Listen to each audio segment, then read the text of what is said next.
Hey guys, it's John Bellamy here. I am having just a conversation with Greg Smith here from Send Handwritten, and we got talking about connection and the real purpose of connection and business over the last couple of years, and really how we can ultimately make that direct connection with those customers. So it's not just a tick and flick exercise. It's not that you're just a lead, you're a target. So Greg, I know we were just talking about stuff, and I want to bring it back if we can. Can you just recap, just so for everybody who doesn't know about Send Handwritten, just give like that 30-second top level overview there, and just tell us that story about like what you'd noticed over the last couple of years to where you are now, because like I said, it was fascinating. It was great, and I reckon it's so solid. Okay, thanks, John. So Send Handwritten's been in the marketplace for solidly, probably for three and a half years now. So we started pre-COVID, and then we ran into a bunch of problems during pre-COVID, and we navigated those, and we've come out the other end. Our assertion is that direct, personalized, pattern interrupt, handwritten, wax-sealed mail is a knockout in an environment where the amplification of digital noise is just getting louder and louder and louder. So in 2019, one estimate was there was 250 billion spent on this planet in digital marketing. In 2022, I heard a figure of 1.5 trillion. Wow. Now, if you don't have more money than God, that's a problem. And the problem that we've got as small to medium enterprises is that we don't have as much money as larger corporations. And so throwing more money is, solving the problem with sort of what caused the problem, where it just doesn't work. So shouting louder in a hurricane does you no good whatsoever. Yeah. So the Send Handwritten service was designed initially for client retention. And then we added lead generation to that process where, let's imagine you're an accountant and you want the attention of construction companies in Southeast Queensland. Mm-hmm. Every month we would go and find 100 lines of data, names, addresses, roles, et cetera, LinkedIn profiles, all the stuff. And we would send 100 cards a month into the marketplace. So we found the data, we sent the cards, and then I developed an onshore call team to nurture the prospects that accountant was looking for. That accountant happened to, in the first 2 months, secure $1.4 million of new business. So for not too bad.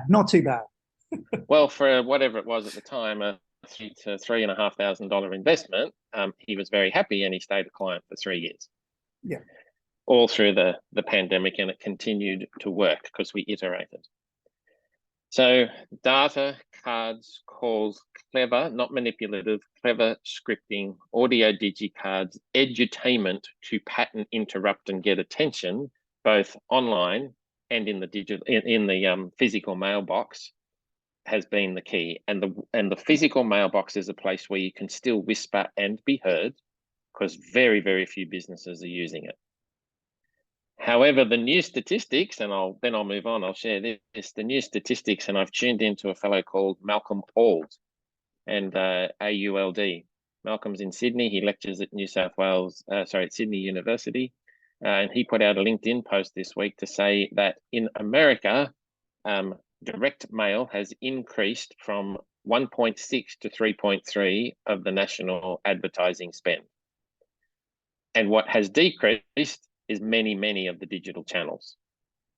Turns out that TikTok gaming advertising, which is advertising inside a gaming platform, and direct mail are the 3 top spends for 2023. So I feel rather vindicated. However, what we noticed during 2022, and this is the piece you and I have just been discussing, is that our clients increasingly were becoming unsure of who they were in the marketplace.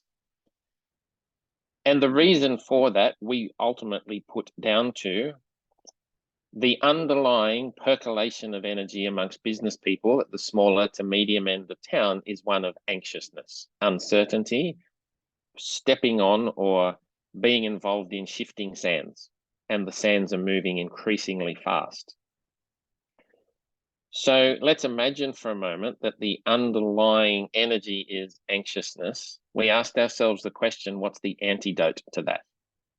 What's the antidote to big end of town advertising? So if you are a Coca-Cola of the world, and these are not exact figures, this is, made up numbers, but if you are Coca-Cola, you create a one-dimensional piece of cardboard and you paint on the front of it that Coke is life. You put $4 billion behind that one-dimensional piece of cardboard, and you send that crap around the world, which is poison in a bottle. And you pretend that Coke is life. And if that's the example, our clients were increasingly uncertain how to compete with that, increasingly uncertain of who they were. So we created a new brand we called Buntu. And Buntu is a derivative of a South African word, many of people listening will know, and it means, John, I see you. I recognize you as a fellow human being. And I appreciate this morning that you and I are having a conversation. We don't know where it will go, but the fact that we've shown up for each other is what matters. And so the antidote to big, and John, here's a question for you. Can you name an institution or system of governance on this planet that you actually really trust at the moment? That's the trick question, right? The loaded question, which John won't answer, because the answer is, of course not. They're a pack of lying pricks. Let's be honest. All right. So here's what's changed. Here's what I get. At the moment, I'm staying with my octogenarian mum doing some work in Sydney. At times in history where mum was anxious and uncertain and felt like there were shifting sands and things were out of control, and I'm talking depression and war years, where did people like my mum, Bessie Smith, go for solace, go for certainty, go for community? And the answer to the question was church. The government will fix it. The doctor will fix it. The priest will advise. The news will tell me, etc., etc., etc. And there was nothing wrong with that because it worked. But you just told me that that's not working anymore because essentially if their lips are moving, we think they're telling fibs. Yeah.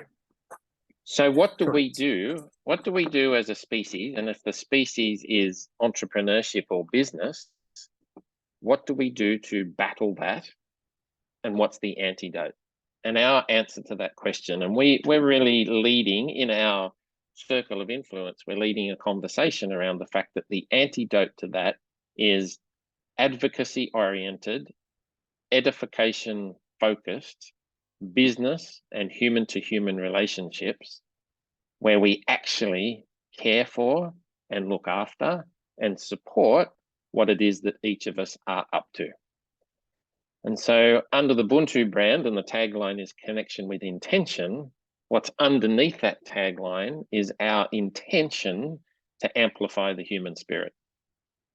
Because Coca-Cola cannot compete with Greg Smith or John Bellamy or anybody that gets out of bed every day to have the impact that they've been gifted to have with their intelligence, their money, their family, their resources, their whatever it is, their education that they have. It's, I probably shouldn't use a naughty word, but it's not muck-upable with. Yeah, you can't penetrate that. What has been penetrated is our confidence. And so the antidote to that, we've created 3 little services under the Buntu brand that are small but powerful. The first one is Uncover You. Let's answer the question, John.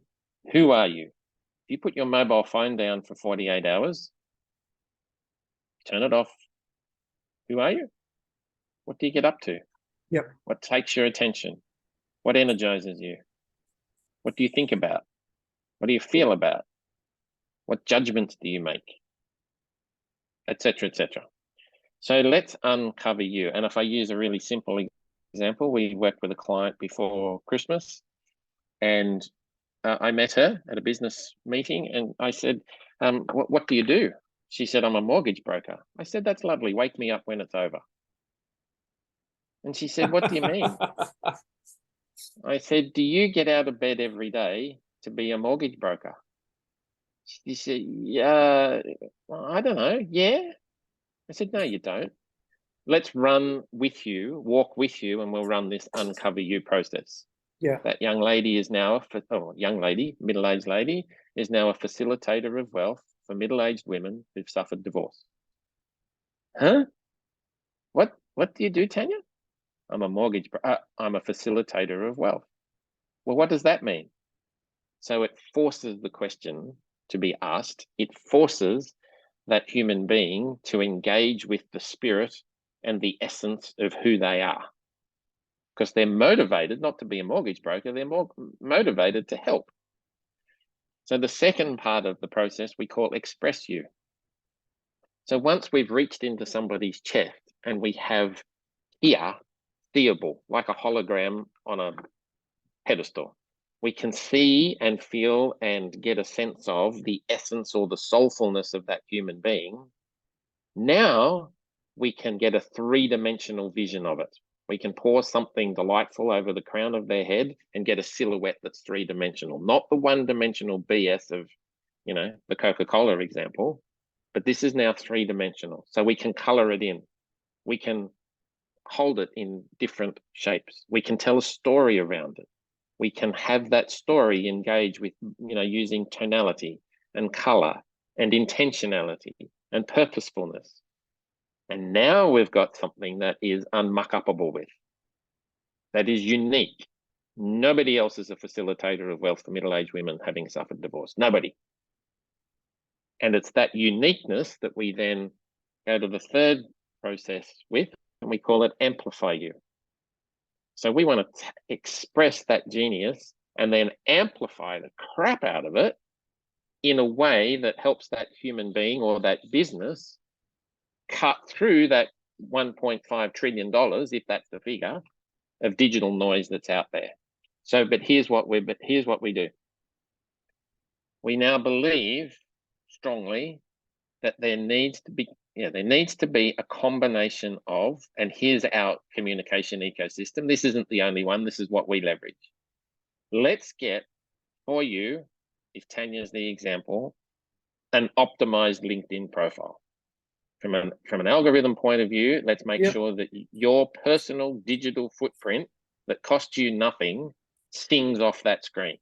Yep. When somebody goes to look at not what you do, but who you are.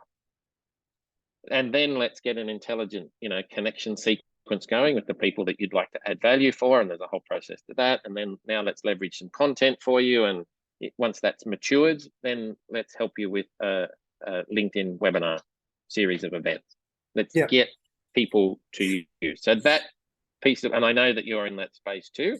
And I don't know, I haven't even thought about it. Maybe we're in competition and maybe we are in cooperation and collaboration there somewhere. I haven't even thought about that. Plenty of business out there. So. That's right. But then what we get, as you know, John, is that with any LinkedIn profile, but particularly an optimized LinkedIn profile, they give you a free gift. Yeah. They give you a LinkedIn QR code.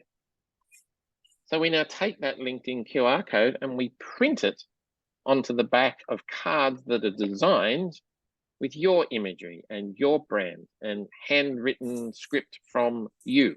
Yeah. So that you get to connect physically, you get to connect digitally, and then we still keep that call team around, our client, so that there's an audio connection. Believe it or not, the phone still works. Absolutely. That's one of our biggest things, is pick up the bloody phone. Exactly. And then if you want to, so I'd have to go back and look at Malcolm's statistics again, but one of the largest drops in advertising spend, and it might not be the biggest, but one of the largest ones is SMS. And I don't want to quote Malcolm, but I think it might have been email advertising spend because it's so noisy. Now, that's wrong, Malcolm, excuse me. But bottom line message is a combination of intelligent, pattern interrupting, genuinely expressed humanity, Yeah. online and offline, audio, text, and email is the combination of channels that we encourage our clients to work in. Now, the top of the pops at the moment, according to Malcolm, is TikTok. And when we look at TikTok, what's the demographic that uses TikTok? There is one, I can't quote it, but it's a younger demographic. But who do we want the attention of as entrepreneurs? We want the attention of the decision makers. So maybe TikTok's a place to play. I'm not going to diss TikTok. It's just not where Ubuntu, powered by Send Handwritten, plays. So last thing that I'll say, and then you can ask me some more questions, or we'll stop the recording. It's my assertion that all of the noise that is around at the moment about ChatGPT and, I was introduced to 23 cutting edge new tech tools yesterday. There's no way any carbon unit can get their head around 23 new tech tools, and that's just in the last 3 months. So let's call that automation, that CRM-ness, that bot-driven stuff, AI, let's call that a part of Web 3.0. I'm engaged. I have to be engaged because I'm in business. But here's where I in my thinking and in the way that we do business, here's where we separate. Web 3.0 is not the end goal. It's simply a means to achieve whatever it is. It's a tool to achieve whatever it is that we want to achieve. And so, John, I never want to have a beer with a bot. I never want to sleep with a robot. I never want to, have dinner with an algorithm. I just don't want to do that. I want to sit on my veranda, having engaged in not Web 3.0 as the end game, but Web 3.H, where H is for human, and leverage this technology so that I show up as a better human being. I have a bigger impact, or a more amplified impact, of what it is that I was put here to do. And at 92 years of age, when I'm sitting on my veranda and I say to my missus, who is now 32 years married to me, poor darling, when we say, well, how did we go, dear? The answer that we want to deliver for each other is, we did our best. We had the biggest impact we could possibly have for as many people as we could with the resources and the education and the intelligence we were given. We done good. We're leaving the planet better for us having been here. So that's where Ubuntu's playing.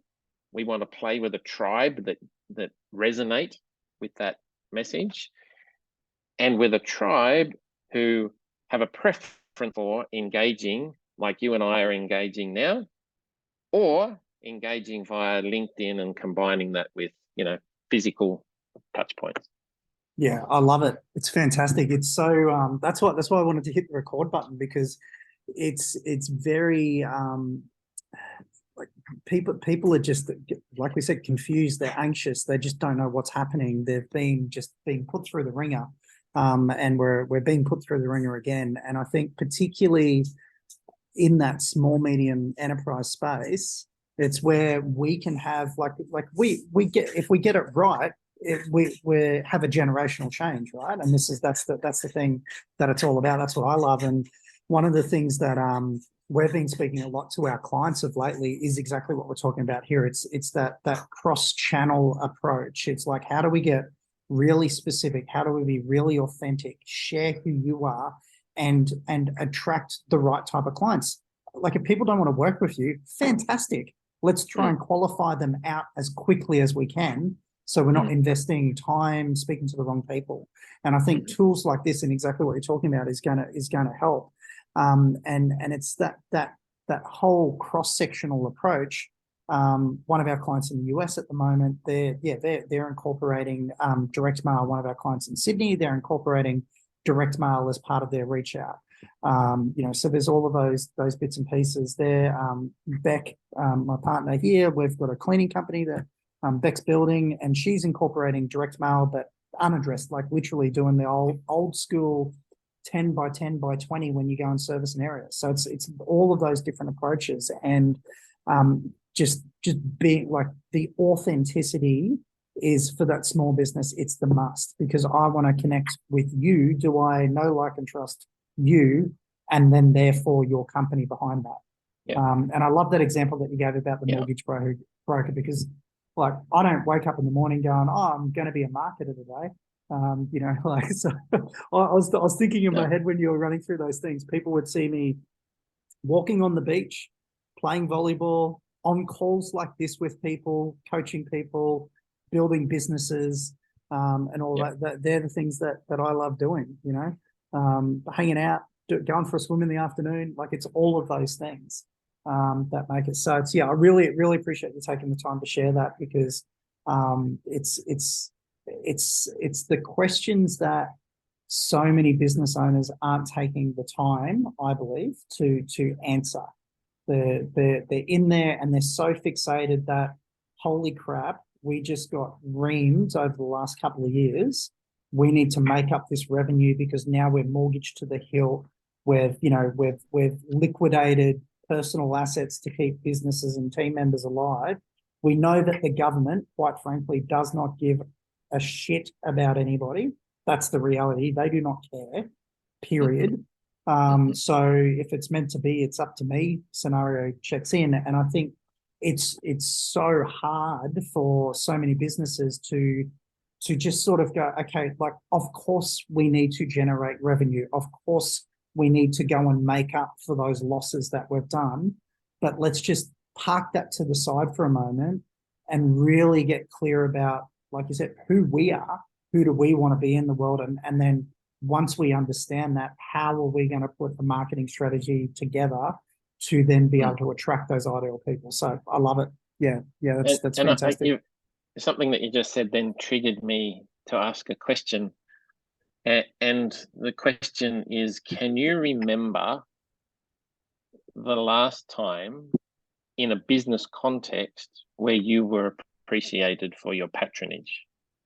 Oh, yeah, exactly. Myself and Becca actually had that conversation this morning. Okay.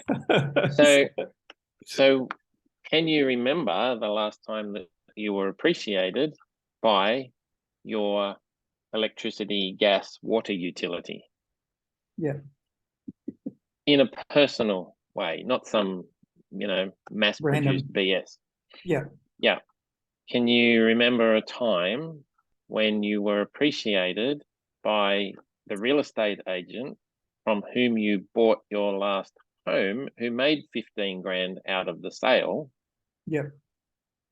And decided that that was going to be a one-time transaction and never did anything to nurture the relationship.